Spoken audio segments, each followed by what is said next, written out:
오늘 우리에게 허락된 말씀은 신약성경 요한복음 2장 2절부터 10절까지 말씀입니다. 신약성경 요한복음 2장 2절부터 10절까지 말씀 봉독해 드리겠습니다.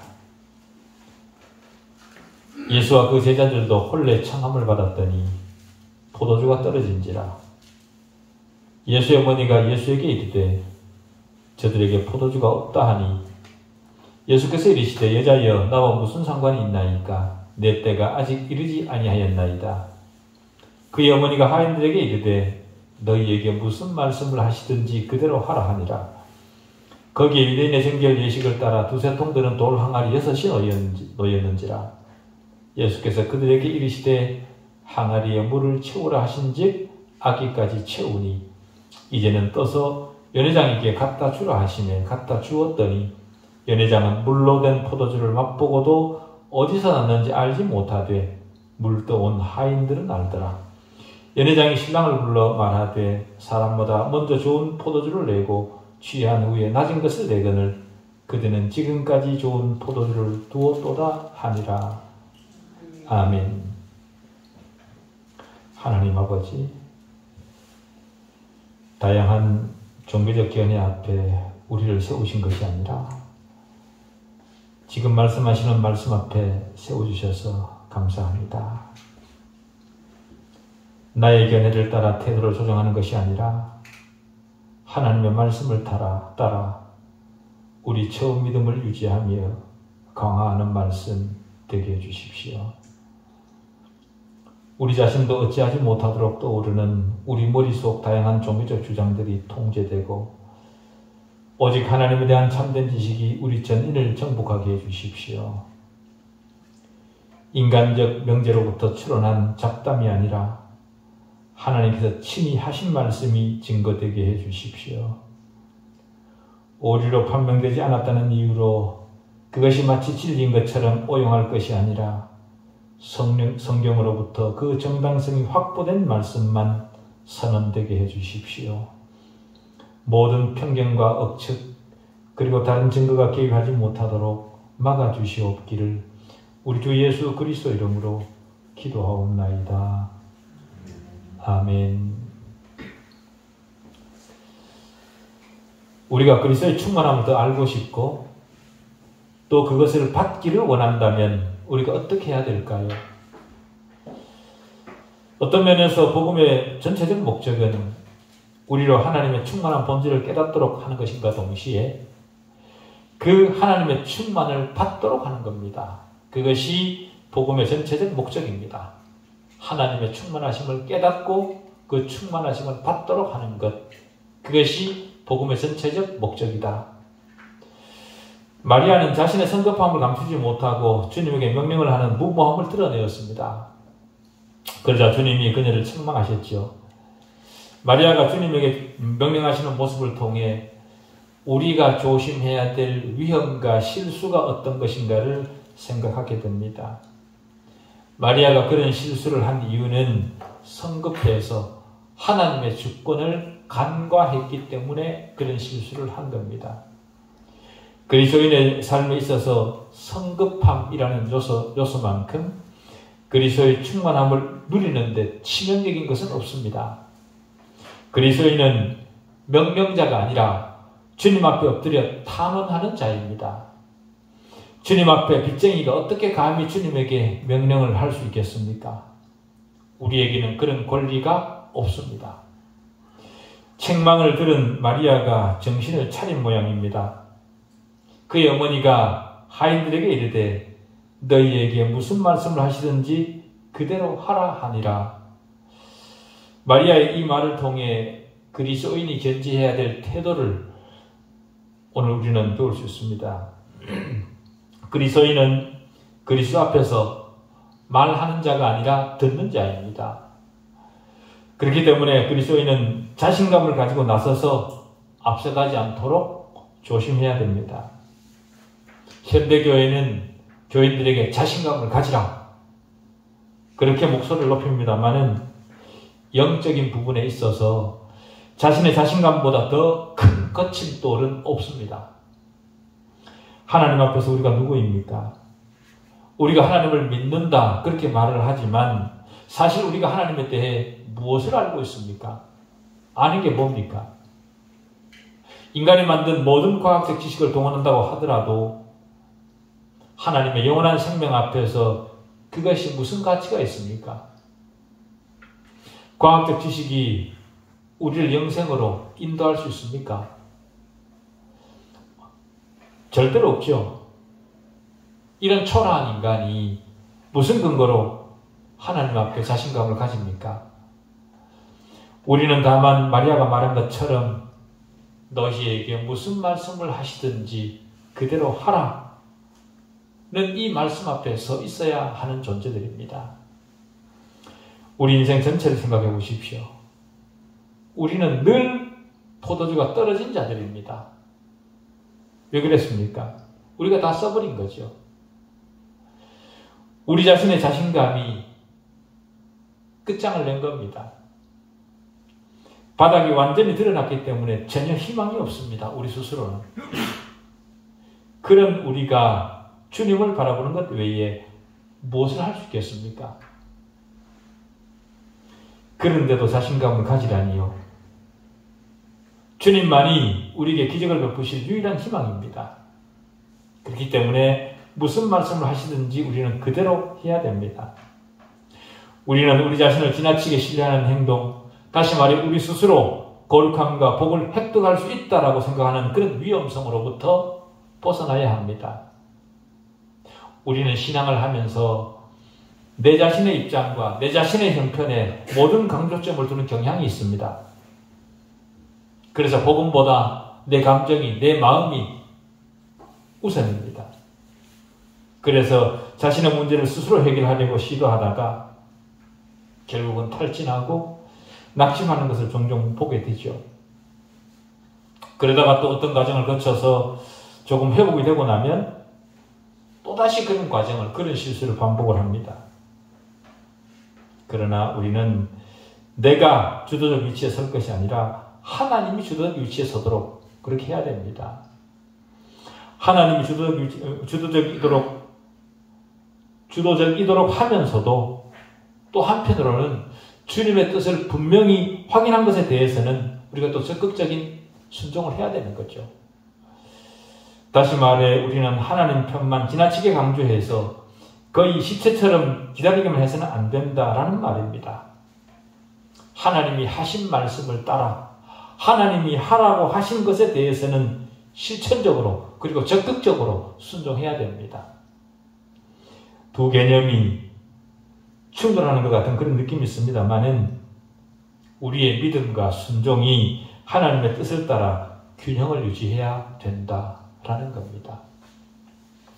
우리 믿음과 순종이 하나님의 뜻을 따라 균형을 유지하지 못하면 틈을 노리고 있던 사단이 그 틈새를 파고들어 우리를 공격하게 됩니다. 사단은 우리에게 올무를 놓기 위해 늘 은밀하게 아주 교활하게 엿보고 있죠. 광명한 천사처럼 다가와서 우리로 지나치게 자신감을 가지도록 하거나 반대로 완벽하게 수동적이 되도록 미혹해서 우리 노력을 좌절시키고 바닥에 머물도록 하며 그리스도의 충만에 대한 참된 지식에 이르지 못하도록 그렇게 만듭니다. 그렇기 때문에 우리는 균형을 잃지 않도록 너희에게 무슨 말씀을 하시든지 그대로 하라. 이 말씀을 늘 기억해야 됩니다. 주님은 말씀하십니다. 그리고 우리는 그 주님의 말씀대로 실천합니다. 그런 우리에게 주님은 이런 말씀을 하십니다. 예수께서 그들에게 이르시되 항아리에 물을 채우라 하신즉 아기까지 채우니 이제는 떠서 연회장에 갖다 주라 하심에 갖다 주었더라. 말씀에 따른 실천, 이 두 요소가 완벽하게 조화를 이루고 있습니다. 우리 신앙의 모습이 바로 이래야 된다는 거죠. 이 기준을 우리가 마음에 간직을 한다면 우리는 많은 원초적 어려움들을 피하게 될 것입니다. 주님의 말씀을 따라 움직일 때 많은 영적 혼란을 제거할 수 있습니다. 우리는 마땅히 주님의 통제를 받아야 함에도 불구하고 그러지 못하죠. 아무런 생각 없이 우리 자신 안에서 스스로 결정합니다. 다급한 일이 생기거나 무엇인가를 결정할 때가 되면 우리 안중에 하나님은 안 계십니다. 그러나 우리는 주님의 방법에 전폭적으로 우리 자신을 굴복시키는 훈련을 해야 됩니다. 우리 자신을 전폭적으로 굴복시킬 영광스러운 방법이 오늘 본문 사건 속에 있습니다. 우리는 흔히 우리 생각 안에 육신적 생각이나 내가 만들어낸 기대감 같은 것을 갖습니다. 자신이 원하는 방향대로 합리화하고 특별한 방법으로 주님의 충만함이 자신에게 이를 것이라고 막연히 추측하고 기대하고 생각합니다. 그러나 참된 그리스도인은 자신의 생각이나 기대감 혹은 모든 전제 조건들을 버리고 단순히 믿어야만 됩니다. 이해 타산을 따지고 조건을 따지고 이것이 내게 득이 될 것인가 실이 될 것인가를 따지지 않고 단순히 믿습니다. 그것이 진짜 그리스도인입니다. 하나님은 생각조차 하지 않고 계시는 것을 자신의 어리석은 생각을 따라 기대하다가 자기 생각대로 되지 않으면 실망하고 넘어집니다만은 그리스도인의 삶은 처음부터 끝까지 단순히 하나님을 믿는 믿음이어야 됩니다. 계산하고 따지고 득실을 찾아갈 것이 아니라 그리스도가 내 구세주라는 사실 그 하나만 바라보고 가는 겁니다. 그게 진짜 그리스도인이죠. 무엇인가 감동적이고 특별하며 놀라운 것을 기대하는 것은요, 우리 신앙 가운데 큰 부담을 부를 수 있습니다. 하나님이 주시는 복은 그런 식으로 오지 않습니다. 어떤 감동적이거나 특별한 사건, 요란한 그런 것을 따라서 하나님의 복이 오지 않습니다. 하나님이 주시는 복은 우리가 그리스도인으로서 통상적인 의무를 감당할 때 그리스도인의 삶 속에 자연스럽게 유입됩니다. 여기서 우리는 항아리에 물을 채우라는 말을 듣습니다. 이것보다 더 통상적인 것은 없습니다. 이것보다 더 조용한 것은 없습니다. 누구도 상상을 하거나 기대감을 가졌거나 드라마틱한 무엇인가를 의도하지도 않았습니다. 그런 자리에 주님이 명령을 내립니다. 항아리에 물을 채우라 하신즉 아구까지 채우니라. 열왕기상 19장에 보면 하나님의 능력 있는 종 엘리야가 침체된 장면이 있습니다. 엘리야는 이세벨이 자신을 죽이려 한다는 사실을 알고 생명을 보존하기 위해 호렙산으로 도망을 갔죠. 거기서 그는 하나님에게 지금까지 최선을 다했는데 왜 내게 이런 어려움을 주십니까? 라며 한탄을 하면서 하나님에게 자신의 생명을 거두어 달라고 그렇게 원망하고 불평합니다. 모든 것을 체념하고 로뎀나무 아래에서 잠을 자는 그에게 이해할 수 없는 일들이 일어나죠. 하나님이 그에게 동굴에서 나와 산마루에 서라 그렇게 말씀하십니다. 그리고 강한 바람이 불게 하십니다. 그러자 그 강한 바람과 변화 속에 엘리야는 하나님이 나타나시겠구나 그렇게 기대를 했습니다만은 거기에 하나님이 나타나지 않았습니다. 그리고 지진이 나서 바위가 흔들립니다. 이번에는 하나님이 나타나실까 기대를 했지만 거기에도 하나님은 나타나지 않았습니다. 다음으로 무섭고 사나운 불이 임했지만 거기에도 하나님은 계시지 않았습니다. 하나님이 계실 것이라고 기대했던 모든 요란함이 지나가고 그 후에 세미한 음성이 들립니다. 즉 하나님은 세미하고 잠잠하게 하나님의 일을 하시는 분이시고 우리에게도 그렇게 다가오시는 분입니다. 우리는 바람과 지진과 불을 기대합니다. 그러나 하나님의 복은 항아리를 채우라는 단순한 명령을 통해 임하시는 겁니다. 조용하고 기대하지 않던 그 무엇인가를 통해 하나님의 충만함은 역사하십니다. 하나님의 충만함을 위해 우리가 해야 될 일은 무엇일까요? 반복해서 말씀드리지만 하나님이 하시는 말씀을 흘려버리지 않고 실천하는 겁니다. 항아리에 물을 채우라 하신즉 아기까지 채우니라. 무슨 말씀을 하시는지 그대로 하라. 단순히 주님이 명령하신 그 명령을 따라가는 겁니다. 만약 우리가 순종하지 않으면 하나님으로부터 그 어떤 복도 기대할 수 없습니다. 하나님의 방법보다 자신의 방법이 더 빠르고 분명할 것 같아서 자신의 방법대로 했는데도 가시적인 어떤 복이 올 수도 있습니다. 그러나 그것은요, 하나님의 충만하심이 아닙니다. 그런 것을 따라가면 결국에는 허망한 낭떠러지밖에 없습니다. 그리스도인의 삶에는 지름길이 없습니다. 잠시 지름길처럼 보일지 모르지만 이내 실망하고 주저앉게 됩니다. 우리의 영웅적 행동은 하나님 앞에 전혀 가치가 없습니다. 내가 현재 있는 그곳에서 항아리에 물을 채우라고 하시는 그 말씀에 순종하는 것, 그것이 그리스도인의 삶입니다. 다른 특별한 것이 없습니다. 요한복음 14장 21절은 이렇게 말합니다. 나의 계명을 지키는 자라야 나를 사랑하는 자니 나를 사랑하는 자는 내 아버지께 사랑을 받을 것이요 나도 그를 사랑하여 그에게 나를 나타내리라. 내 생각을 따라 열심을 낼 것이 아니라 하나님이 내게 마련해 주신 바로 그 자리에서 하나님의 말씀을 듣고 실천하면 되는 겁니다. 그리스도인의 궁극적 목적이 무엇입니까? 우리가 신앙을 하는 궁극적 이유가 무엇입니까? 그것은 하나님의 아들을 보는 겁니다. 우리가 하나님의 아들을 보기 위해 신앙을 하고 있는 거죠. 하나님의 말씀 앞에 순종하는 자에게 나도 그를 사랑하여 그에게 나를 나타내리라, 그렇게 약속하십니다. 우리가 궁극적으로 원하는 거죠. 주님을 사랑하는 자가 누굽니까? 아프리카나 위험한 무슬림 지역으로 선교를 하겠다고 위험을 무릅쓰고 기어이 들어가는 그런 사람들이 하나님을 더 사랑하는 자들입니까? 결코 그렇지 않습니다. 주님의 계명을 지키는 자가 하나님을 사랑하는 자입니다. 하나님의 계명을 지키는 것을 통해 내 안에 성부와 성자와 성령 하나님이 거하고 계심을 확인하는 것, 이것이 신앙생활의 최고의 선입니다. 삼위 하나님이 내 안에 계시면 우리는 저절로 하나님의 계명을 지키게 되어 있습니다.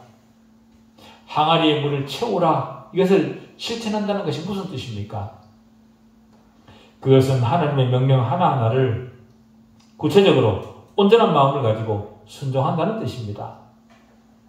디모데후서 2장 5절은요, 경계하는 자가 법대로 경계하지 아니하면 승리의 관을 얻지 못할 것이며, 이렇게 말을 했습니다. 우리에게는 목표가 있습니다. 경계하는 자에게는 상에 관심을 두어야 됩니다. 상을 받기 위해서는 말씀을 따라 순종해야 되는 거죠. 지금 당장은 좀 대충 해도 될 것 같은 그런 느낌이 들죠. 우리 살다 보면 이 신앙생활이 긴 것 같으니까. 그러나 히브리서 4장 13절은 이렇게 얘기를 합니다. 지으신 것이 하나도 그 앞에 나타나지 않음이 없고 우리의 결산을 받으실 이의 눈앞에 만물이 벌거벗은 것 같이 드러나느니라, 그렇게 얘기를 합니다. 적당해도 되겠지 라고 했던 그 모든 순간들이 하나님 앞에 드러날 시간이 온다라는 거죠. 이 정도면 훌륭하지 라고 생각을 해서 내 생각대로, 내 기분을 따라, 내 감정을 따라 신앙할 것이 아닙니다. 자동차에 작은 나사 하나 정도는 없어도 될 것 같아서 그것을 끼우지 않았다고 생각을 해보십시오. 그 작은 나사 하나 때문에 고속도로를 달리던 차가 갑자기 멈춰 설 수도 있습니다. 충분히 그럴 수 있습니다. 우리 영적 생활도 마찬가지입니다. 내 생각을 따라 판단할 것이 아니라 성경을 따라가야 됩니다. 여러분은 하나님을 알고 계십니까? 하나님이 여러분 안에 거처를 삼았으면 좋겠습니까? 그렇게 되기 위해 다른 특별한 무엇인가를 해야 되는 것이 아니라 하나님의 계명을 구체적으로 청종하는 겁니다. 하나님의 계명을 청종하는 방법은요, 다른 특별한 무엇인가가 아니고 산에 가서 기도를 하면서 직통계시를 받는 그런 것이 아니고 여러분의 손에 들려진 성경을 읽는 겁니다. 그것이 바로 하나님의 계명을 충족하는 첫걸음입니다. 유명한 구절만 골라서 읽을 것이 아니라 성경을 전체적으로 읽어야 됩니다. 그리고 읽을 때는 반드시 성령께서 조명해 주시길 위해 기도하셔야 됩니다. 탁월한 믿음의 선배 중에 성경을 깊이 연구하지 않은 사람은 없습니다. 성경은 읽을수록 경탄하게 될 뿐만 아니라 자신이 얼마나 무지한가를 알게 됩니다. 우리 신앙에 다른 길은 없습니다. 이 사람 저 사람을 붙들고 답을 찾을 것이 아니라 성경을 읽으십시오. 성경을 찾으시고 성경을 가까이 두시고 늘 읽으십시오. 그리고 우리는 기도해야 됩니다. 기도라는 것은요, 하나님의 얼굴을 구하는 겁니다. 하나님이 내 옆에 계시기를 구하는 겁니다. 주님의 임재를 유지할 수 있는 유일한 길이 기도입니다. 주님이 내 옆에 임재에 계셔야 내 옆에 계시는 주님과 대화할 수 있죠. 그것이 기도입니다. 반드시 긴 시간 동안 기도해야 되는 것은 아닙니다. 아주 짧은 순간이라도 주님을 찾고 대화하십시오. 다른 사람을 돕기 위해 고민하는 것보다 성경을 읽고 기도하는 것이 훨씬 더 가치가 있습니다. 왜 그럴까요? 그 이유는요, 우리의 기도를 들으시는 분은 전능하신 하나님이시기 때문에 그렇습니다. 전능하신 하나님이 우리 기도를 들으시면 내가 움직이는 것보다 훨씬 빨리 모든 일을 해결하십니다. 성경 읽고 기도하는 것 외에 우리가 또 해야 될 일은 하나님의 경건한 백성과 교제하는 겁니다. 소위 성도의 교제라는 거죠. 성도의 교제란 교회 다니는 사람들끼리 모여서 시간을 보내는 것이 아니라 예수 믿는 믿음을 통해 누리는 평화와 기쁨과 사랑을 나누는 겁니다. 그것을 나누어 가짐으로 서로 세움을 받는 거죠. 그것이 바로 성도의 교제입니다. 다음으로 우리는 우리에게 주어진 신앙을 실천해야 됩니다. 가정에서, 회사에서, 학교에서 그리스도인이기 때문에 솔선수범하는 겁니다. 바울은 디모데 전서 3장 9절에서 깨끗한 양심에 믿음의 비밀을 가지라 그렇게 얘기했습니다. 믿음의 비밀, 이것은 하나님 앞에 있는 자들의 최고의 보석입니다. 신앙은요, 내가 믿는 바를 실천하는 겁니다. 사도 요한은 그의 첫 번째 서신에서 이렇게 얘기를 합니다. 만일 우리가 하나님과 사귐이 있다 하고 어둠에 행하면 거짓말을 하고 진리를 행하지 아니함이거니와 라고 얘기를 했습니다. 우리는 빛과 어둠 가운데 동시에 걸을 수 없습니다. 그리고 요한은 계속해서 말하기를 그를 아노라 하고 그의 계명을 지키지 아니하는 자는 거짓말하는 자요 진리가 그 속에 있지 아니하되 그렇게 말합니다.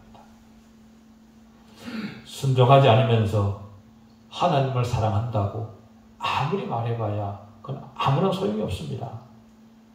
주님의 계명을 지키는 사람이 진심으로 주님을 사랑하는 사람이고 성경을 읽고 주님을 찾아가기 위해 노력하는 그 사람이 주님을 사랑하는 사람입니다. 하나님의 계명은요, 지나친 것이 아닙니다. 무거운 것이 아닙니다. 항아리에 물을 채우라. 그게 어렵습니까? 이 말씀처럼 주님의 계명은 평범합니다. 평범하면서도 또 독특하죠. 평범하면서도 어렵지 않습니다. 포도주가 모자라는 상황에 항아리에 물을 채우라. 적절하지 않아 보이기도 합니다. 부당해 보이기도 하지만 그러나 분명히 주님의 말씀입니다. 그리고 그 당부는 무슨 말씀을 하시든지 그대로 하라. 주님의 이 명령은 우리가 구원의 길에 대한 진리를 맛보고 그리스도를 고백하여 그리스도인이 되고 모든 일에 주님의 계명을 지키는 것을 본 후에 우리 신앙생활의 큰 가능성을 깨달을 수 있도록 하는 바로 그 지점입니다. 우리는 속죄라는 용어 하나로 신앙생활의 모든 것을 이루었다고 생각하는 경향이 있습니다. 그렇지 않습니다. 우리는 죄에 대한 확신이 있고 그 죄 문제를 해결하지 않으면 지옥으로 가게 된다는 것을 알았습니다. 그래서 속죄의 필요성을 알았고 그리스도께서 우리를 위하여 대신 죽으셨기 때문에 우리가 구원을 받게 되었다는 복음의 가르침을 받아들였습니다. 여기까지만 하면 된다고 우리 대부분은 생각을 합니다. 그렇지만요, 여기까지는, 이것은 기독교의 출발에 불과합니다. 기독교는 죄사함 받고 지옥 가지 않는 것으로 충분한 신앙이 아닙니다.